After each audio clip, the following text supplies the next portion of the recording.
नमस्कार दोस्तों, स्वागत है आपका हमारे YouTube चैनल जीके ट्रैकर पे।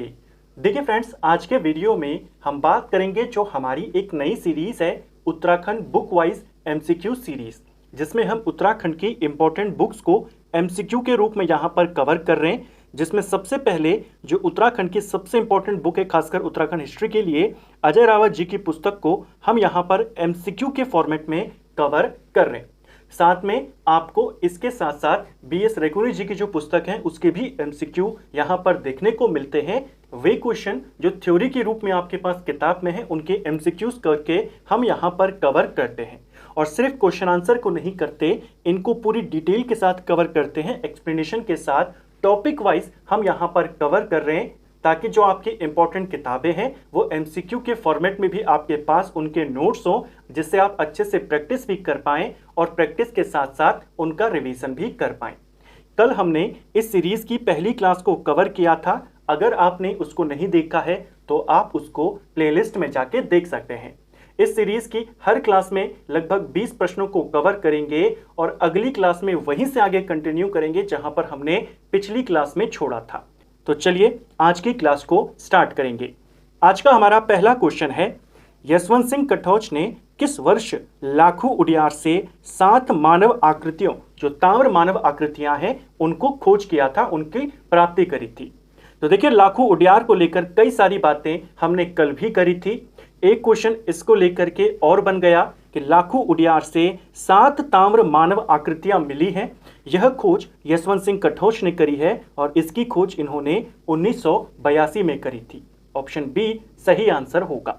इन दोनों को आपने ध्यान रखना है कि खोज किसने करी है और कब करी है। अगला, किस स्थल से प्राप्त मानव आकृतियों में मानव को योग करते हुए दिखाया गया है। तो हमें राज्य में अलग अलग जगहों से शैल चित्र मिले हैं, यानी पत्थरों पर चित्र आदि बनाए गए हैं, जिन पे हमें अलग अलग प्रकार के चित्र, रंगीन चित्र देखने को मिलते हैं। हमने देखा था कि सफेद रंग के चित्र हमें कहां से मिले हैं, वो आपको किमिनी गांव से मिले हैं।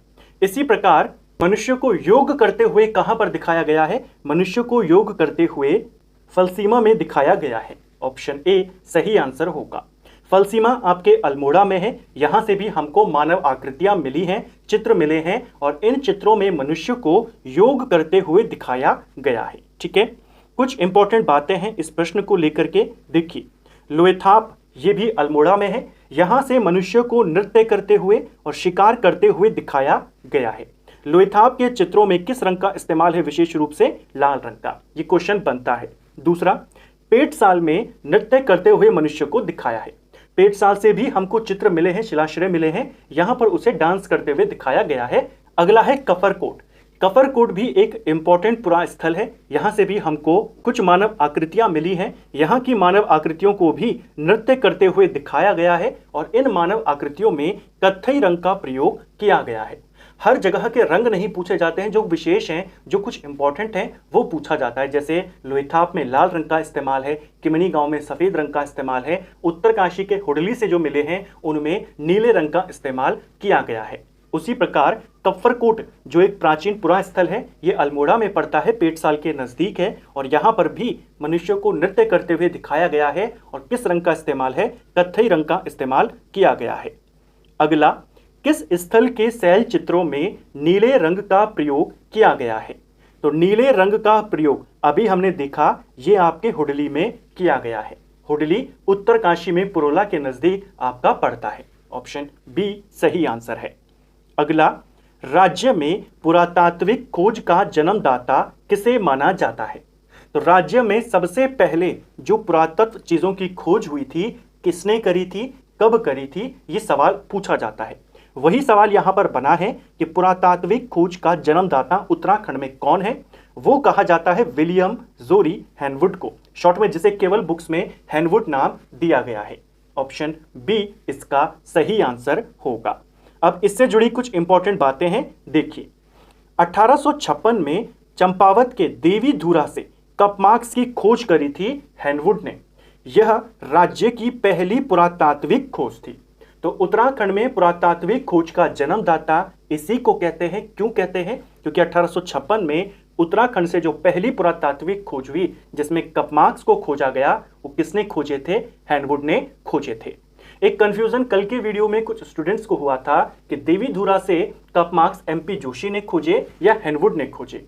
तो पहले कप मार्क्स वहां से 1856 में हेनवुड ने खोजे, सबसे पहले उसी ने खोजे। उसके बाद एमपी जोशी का नाम आता है, जिन्होंने बाद में वहां से कुछ और कप मार्क्स को प्राप्त किया। ठीक है, कप मार्क्स होते क्या हैं? तो देखिए, कप मार्क्स एक गोल गड्ढे टाइप के होते हैं जो आपके चट्टानों में या पत्थरों पर बने रहते हैं, ओखली के जैसे ये होते हैं।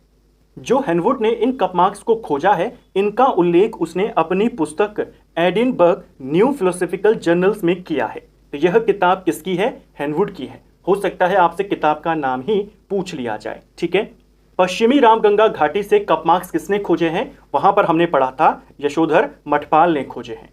नयार घाटी से कप मार्क्स किसने खोजे हैं? तो वो यशवंत सिंह कटौच ने खोजे हैं। देवीधुरा से बाद में एमपी जोशी ने, पहले हेनवुड ने। नेक्स्ट है, द्वाराहाट के चंद्रेश्वर मंदिर के समीप कप मार्क्स की खोज कारनाक द्वारा किस वर्ष में करी गई थी? तो देखिए, जो कारनाक है इसने भी उत्तराखंड में कप मार्क्स की खोज करी।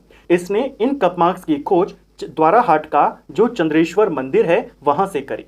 इसका पूरा नाम है जॉन हेनरी कॉर्नाक, और इसने इन कप मार्क्स को 1877 में खोजा था। ऑप्शन बी इसका सही आंसर होगा। यहां से इसने महासम संस्कृति के लगभग 200 कप मार्क्स की खोज करी थी, जो 12 पंक्तियों में है। कल हमने देखा था कि 12 पंक्तियों में इसने कप मार्क्स की खोज करी। अब संख्या को भी याद कर लीजिए, 200 के लगभग इसने कप मार्क्स यहां से खोजे हैं। इन कप मार्क्स का उल्लेख इसने अपनी पुस्तक journal of the Asiatic society of Bengal में किया है। तो यह पुस्तक कर्नाक की है, और जो हमने ऊपर किताब देखी वो हेनवुड की है। अगला, पिथौरागढ़ के बनकोट से 8 ताम्र मानव आकृतियां किस वर्ष में प्राप्त हुई हैं? हमें पिथौरागढ़ के बनकोट से 8 ताम्र मानव आकृतियां मिली हैं। कल भी हमने इसको देखा था। यहां पर वर्ष पूछा गया है तो वर्ष को याद करेंगे। 1989 में 1989 में इनकी खोज होती है पिथौरागढ़ के बनकोट से।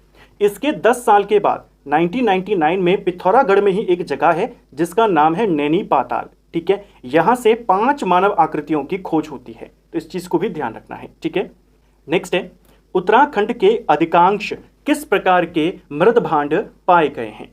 तो उत्तराखंड से हमको किस प्रकार के मृदभांड ज्यादा मिलते हैं? देखिए, मृदभांड होते क्या है? मिट्टी से बने हुए बर्तन होते हैं, उनको कहा जाता है मृदभांड। इतिहास में अलग अलग प्रकार के मृदभांड अलग अलग जगहों से मिले हैं, जिसमें 4 प्रमुख हैं। एक है गैरिक मृदभांड, जिनको इंग्लिश में OCP कहा जाता है।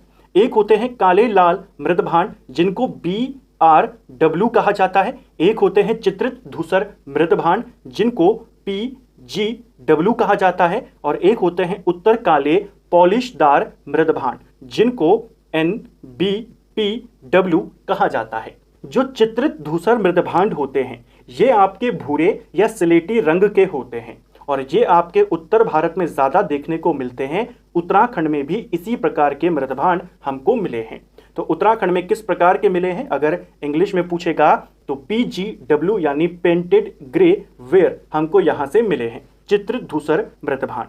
उत्तराखंड में ज्यादातर मृदभांड हमें कहां से मिले हैं? तो टिहरी के थापली से और उत्तरकाशी के पुरोला से हमको ये मिले हैं। तो उत्तराखंड में किस प्रकार के मृदभांड हैं? अब आप आसानी से बताएंगे, चित्रित धूसर मृदभांड। मृदभांड होते क्या हैं? मिट्टी से बने बर्तन, उनको कहते हैं मृदभांड। ठीक है, भूले कुछ इंपॉर्टेंट बातें हैं मृदभांड को लेकर के। मृदभांड यानी पोटेरी, मिट्टी से बने बर्तनों और अन्य वस्तुओं को कहते हैं। इन्हें आमतौर पर मिट्टी को आकार देकर फिर आग में पकाकर बनाया जाता है। मृदभांड का उपयोग प्राचीन काल से ही भोजन पकाने के लिए, पानी रखने के लिए, अनाज रखने के लिए, सजावट के लिए किया जाता रहा है। राज्य में अधिकांश चित्रित धूसर मृदभांड हमको देखने को मिलते हैं। ठीक है, अगला, जॉन फॉरेस्ट द्वारा कालसी अभिलेख की खोज कब करी गई थी? जो कालसी अभिलेख है यह किसका अभिलेख है? तो यह अभिलेख मौर्य शासक अशोक का है, और इसके अभिलेख की खोज जॉन फॉरेस्ट ने करी थी। क्वेश्चन आता है उत्तराखंड में अशोक का अभिलेख कहां से मिला है? तब आप कहेंगे कालसी से। इसे किसने खोजा है? जॉन फॉरेस्ट ने। कब खोजा था? 1860 में। ठीक है, ऑप्शन सी इसका सही आंसर होगा। कुछ इंपॉर्टेंट बातें देखिए, यह अशोक का अभिलेख है। यह 257 ईसा पूर्व का अभिलेख है। यानी अशोक ने 257 ईसा पूर्व में इस शिलालेख को, इस अभिलेख को यहाँ पर लगाया था। इसकी खोज 1860 में जॉन फॉरेस्ट ने करी। इसमें ब्रह्मलिपि का इस्तेमाल किया गया है और इसमें प्राकृत भाषा का इस्तेमाल किया गया है। कुछ जगहों पर भाषा पाली भी दी गई है, आपने प्राकृत को याद करना है, पाली को नहीं करना है। इस अभिलेख में अशोक ने घोषणा करी है कि उसने मनुष्यों और पशुओं के लिए चिकित्सा की व्यवस्था कर दी है और उसने हिंसा न कर अहिंसा अपनाने की अपील लोगों से करी है। यह शिलालेख हमको कालसी से मिला है। इस शिलालेख में इस क्षेत्र को यानी उत्तराखंड के इलाके को अपरांत कहा गया है और यहाँ के निवासियों को इसने पुलिंद कहा है।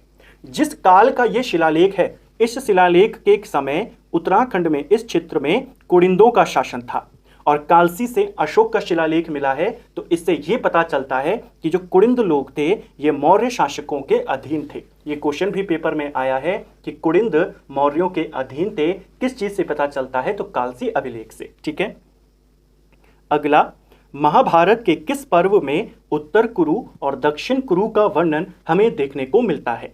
देखिए, महाभारत में उत्तर कुरु और दक्षिण कुरु का वर्णन मिलता है। महाभारत में उत्तराखंड के लिए उत्तर कुरु का ही इस्तेमाल किया गया है। ठीक है, उत्तर कुरु और दक्षिण कुरु दोनों का वर्णन हमें महाभारत के आदि पर्व में देखने को मिलता है।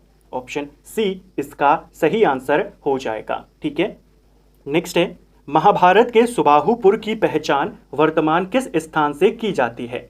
तो महाभारत में सुबाहुपुर के बारे में जानकारी मिलती है। जहां का राजा कौन था? जहां का राजा सुबाहु था, जिसे एक पुलिंद राजा माना जाता है।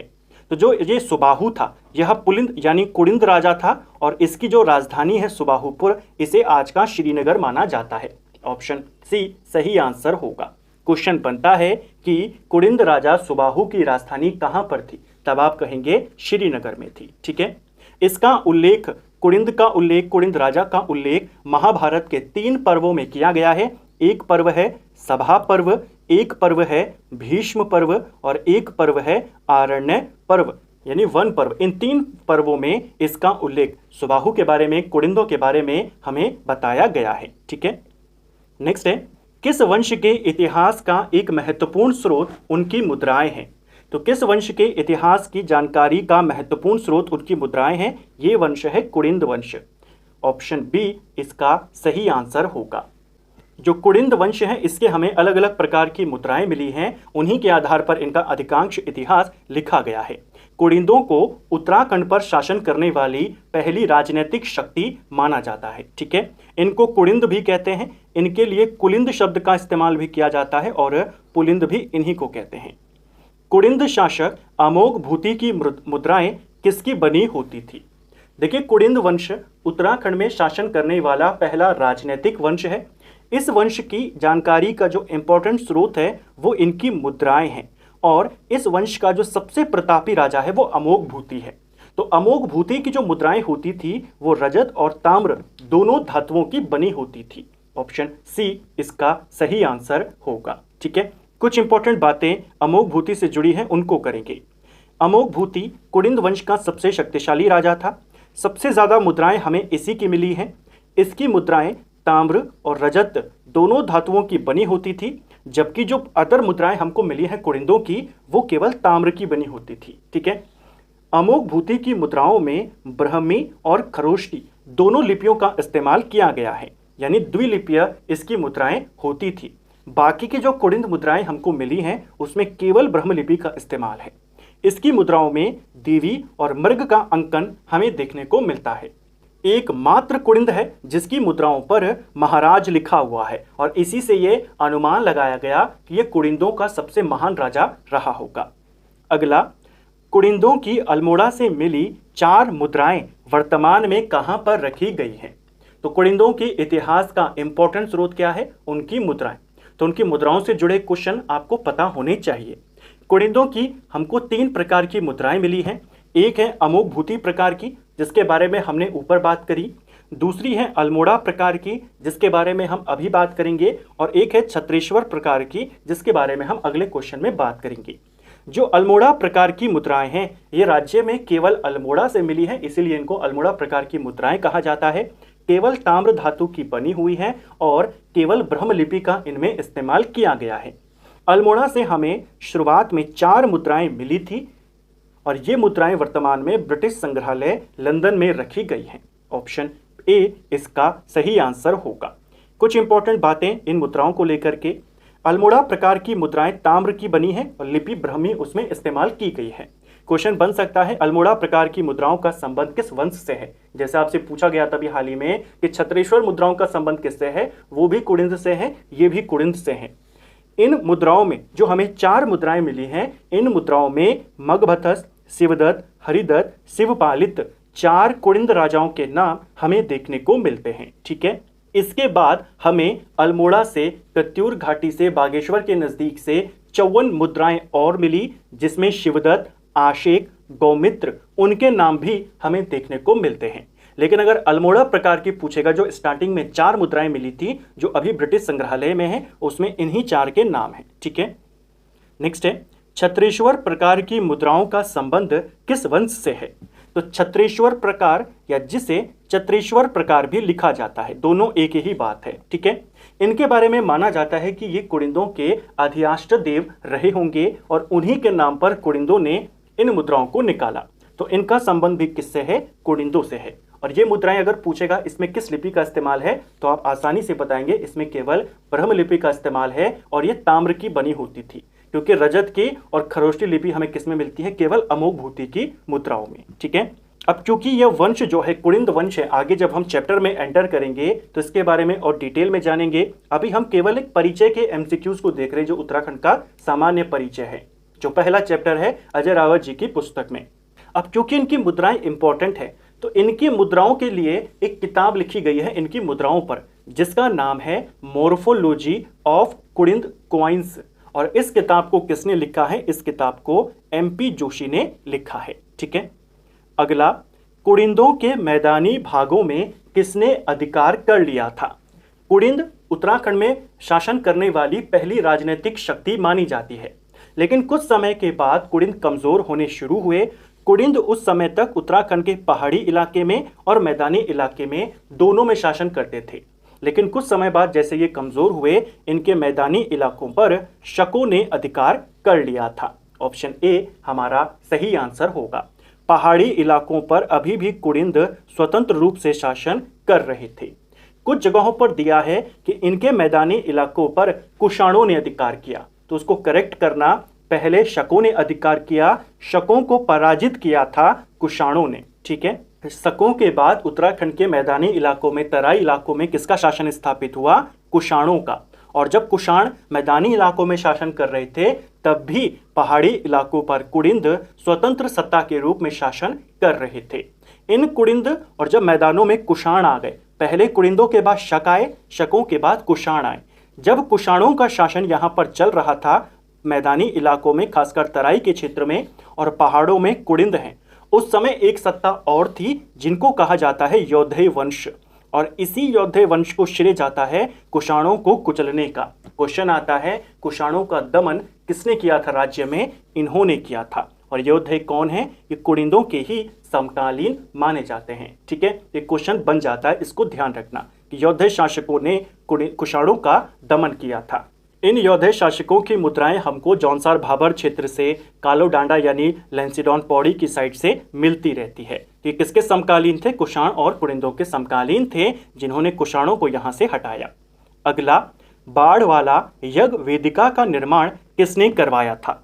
तो देखिए, देहरादून के जगतग्राम में यह बाढ़ वाला यज्ञ वेदिका है और इसका निर्माण राजा सीलवर्मन ने करवाया था। ऑप्शन बी इसका सही आंसर होगा। ये क्वेश्चन भी पेपर में पूछा गया है, तो इसको ध्यान रखेंगे। यमुना नदी के तट पर राजा सीलवर्मन के द्वारा अश्वमेध यज्ञ भी किए गए थे, ये क्वेश्चन भी बनता है। ठीक है, कालसी क्षेत्र में इसका शासन उस समय चल रहा था। अगला, समुद्रगुप्त के प्रयाग प्रशस्ति में गढ़वाल कुमाऊं को क्या कहा गया है। तो समुद्रगुप्त से संबंधित है प्रयाग प्रशस्ति लेख, और इस लेख में राज्य के लिए कृतपुर शब्द का इस्तेमाल किया गया है, यानी ऑप्शन बी इसका सही आंसर होगा। इस प्रयाग प्रशस्ति में लिखा गया है कि नेपाल के पश्चिम में एक क्षेत्र है जिसका नाम है कृतपुर, जो कि गुप्तों के अधिकार क्षेत्र में आता है। और यह क्षेत्र कोई और नहीं, हमारा गढ़वाल और कुमाऊं था। ठीक है, नेक्स्ट है, राजकुमारी ईश्वरा के लाखा मंडल प्रशस्ति से किस वंश की जानकारी मिलती है? तो जो राजकुमारी ईश्वरा हैं, इनका हमको एक अभिलेख मिला है, एक प्रशस्ति लेख मिला है जो कि लाखा मंडल से मिला है। इस लेख में इनके बारे में जानकारी दी गई है, इनके वंश की जानकारी दी गई है कि ये यदुवंश की थी, यानी यादवों के वंश से संबंधित थी। तो क्वेश्चन आएगा, लाखा मंडल से किसका अभिलेख मिला है, किसका प्रशस्ति लेख मिला है? तो राजकुमारी ईश्वरा का। और ये किस वंश की हैं? तो ये यादवों के वंश की हैं। अब क्योंकि लाखा मंडल से मिला है तो उससे हमें यह पता चलता है कि इस क्षेत्र में उस समय किसका शासन था? यादवों का शासन था। ठीक है, इस अभिलेख में ये जो प्रशस्ति लेख है, इसमें इस वंश के 12 राजाओं का उल्लेख किया गया है। राज्य में यादवों का शासन था लाखा मंडल क्षेत्र में। इसकी जानकारी भी कहां से मिलती है? इसी प्रशस्ति लेख से। इस लेख में इन यादवों की राजधानी जो बताई गई है वो सिंहपुर को बताया गया है। अगला, गोपेश्वर त्रिशूल लेख में कितने नाग राजाओं के नाम हमें देखने को मिलते हैं? तो देखिए, गोपेश्वर का जो रुद्रशिव मंदिर है वहां से हमको त्रिशूल लेख मिला है। जो ये त्रिशूल लेख है, इसमें 2 राजाओं के लेख हैं। एक राजा का नाम है गणपति नाग और एक राजा है अशोक चल।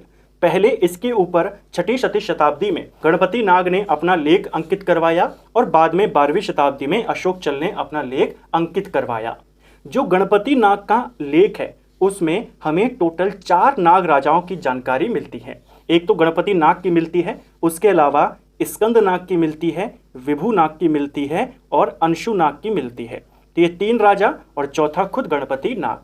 गणपति नाग को नाग वंश का सबसे प्रतापी राजा माना जाता है। ठीक है, तो उसके अलावा स्कंद नाग, विभु नाग और अंशु नाग, टोटल 4 नाग राजाओं का उल्लेख इसमें किया गया है। नेक्स्ट है, धारशिल शिलालेख का संबंध किस वंश से है? धारशिल शिलालेख की बात करते हैं तो हमको ये रुद्रप्रयाग से मिला है और यह शिलालेख अनंतपाल द्वितीय का है और अनंतपाल द्वितीय पवार वंश से संबंधित है। गढ़वाल क्षेत्र का सबसे प्राचीनतम अभिलेख इसको माना जाता है जो अनंतपाल का है, धारशिल अभिलेख या शिलालेख। ठीक है, तो किसका है, किस वंश का है, ये क्वेश्चन बन जाता है, इसको भी ध्यान रखेंगे।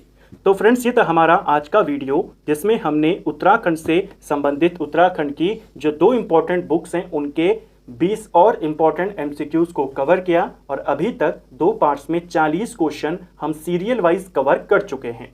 कल के वीडियो में हमने जो उत्तराखंड के पुरातात्विक स्थल हैं लाखो उडियार, गोरखिया गुफा, उनके बारे में प्रश्नों को देखा। आज हम कुड़िंदों को बारे में कुछ इंपॉर्टेंट क्वेश्चंस को कवर किए। हमने राजकुमारी ईश्वरा के अभिलेख से संबंधित प्रश्नों को देखा। ऐसे ही हम धीरे धीरे पूरी किताब के एमसीक्यू नोट्स कवर कर जाएंगे।